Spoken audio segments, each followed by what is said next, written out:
드라마 핑가입니다. 열혈사제 시즌2 드라마가 첫 회를 앞두고 있네요. 몇 년 만인지 시즌2가 진짜 제작될 줄 몰랐거든요. 지난 시즌1과 마찬가지로 당연히 주인공은 김남길, 이한희, 김성균 배우가 등장하고요. 나머지 출연진은 시즌2에서 바뀌게 된 것으로 예상이 됩니다. 일단 간단하게 소개를 하자면 주인공 김혜일은 사제입니다. 정말 어울리면서도 어울리지 않는 사제인데요. 사실 김혜일이 원래 직업은 사제가 아니었죠. 10년 전에는 다른 직업을 가지고 있었는데요. 김혜일이 정의롭고 무술에 뛰어나다는 것을 보면 알 수 있습니다. 10년 전에 김혜일은 요원으로 살아가고 있었는데요. 하지만 어떤 사건에 연루가 되면서 요원을 그만두고 나오게 되었죠. 그래서 김혜일은 갈 곳도 없이 그 어떤 일도 못하고 있었던 입장입니다. 하지만 자신의 영혼을 알아봐주는 이영준 신부를 만나게 되었고 그 신부와 함께 그때부터 공부를 시작하게 된 겁니다. 사실 김혜일은 요원도 사제도 둘 다 너무 잘 어울리죠.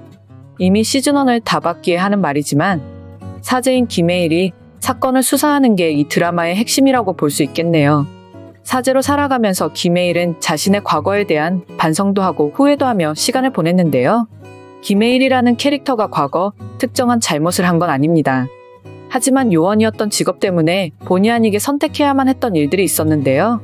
그 일들에 대한 후회와 왜 요원이 되었는지에 대한 의구심을 가지고 사제가 된 겁니다. 그리고 수도원에서 많은 시간을 보내게 되었죠. 어떻게 보면 그 전에 요원으로 살아가던 인생보다 김혜일은 아주 조용하고 평범한 일상들을 보내고 있었는데요. 두 번 다시는 예전과 같은 인생을 살아가지 않겠다고 말입니다. 하지만 자신의 영혼을 알아봐주고 자신을 지켜주던 이영준 신부가 갑자기 죽게 되면서 김혜일은 다시 예전의 모습으로 돌아가게 되는데요. 김혜일이 요원이었던 때처럼 뛰어난 능력으로 찾게 됩니다. 이영준 신부가 마지막으로 연락하던 사람이 누구였는지, 그동안 이영준 신부에게 어떤 일이 있었는지, 김혜일이 그동안 알지 못했던 수도원에 대한 모든 사실을 알아보게 되는데요. 그 과정에서 알게 된 인물이 바로 박경선이네요. 김혜일 옆에 박경선이 없었다면 아마 사제로 있기 힘들었을 겁니다. 박경선이라는 인물이 있으니 김혜일이 사제로도 진실을 찾을 수 있었던 거죠. 박경선은 일단 김혜일과 비슷한 인물이라고 보면 되는데요. 일단 둘 다 조용한 스타일은 아니라서 함께 있으면 정말 액티브합니다. 그래서 열혈사제 시즌1에서 둘이 정말 잘 어울렸고 함께 할 수 있었던 것 같네요.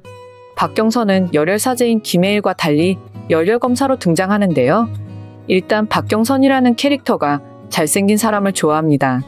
그래서 김혜일을 보고 그냥 지나갈 수가 없었던 거죠. 그건 박경선이 아니라 시청자들 그 누구라도 비슷한 생각일 것 같은데요. 열혈검사라서 그런지 언제나 어디서나 당당하고 정의로운 인물입니다. 하지만 박경선이 처음부터 그랬던 건 아닌데요. 어느 조직에서나 마찬가지겠지만 박경선 역시 어느 라인인지 중요하게 생각했었습니다. 평범하게 수임된 업무만 하는 그런 캐릭터는 아니었죠. 어느 라인 잡아 올라가야 빨리 승진해서 제대로 권력을 가질 수 있는지 집중하던 인물입니다. 한마디로 말해서 정의롭고 진실을 밝히는 인물은 아니었다는 건데요. 그럼 박경선이 이제 열혈사제 김혜일을 만나게 되면서 달라지게 된 거죠. 김혜일이 처음에 박경선이라는 인물을 알게 되었을 때 얼마나 답답하고 이해 못했겠어요. 하지만 이제 열혈사제 시즌2에서는 첫 회부터 한마음 한뜻으로 전개될 것 같은데요. 마지막으로 구대영 또한 이들과 함께하게 될 거고요. 그리고 시즌1과 다르게 새롭게 출연하는 인물은 성준, 서연우, 비비배우가 되겠네요. 특히 비비배우가 이번에 악역이 될지 너무 궁금한데요. 11월 8일에 첫 회가 방송된다고 하니 너무 기대가 됩니다. 기다리는 동안 열혈사제 시즌1을 정주행 시청하시는 것을 추천합니다. 드라마 핑가를 재밌게 보셨다면 좋아요, 구독해주세요.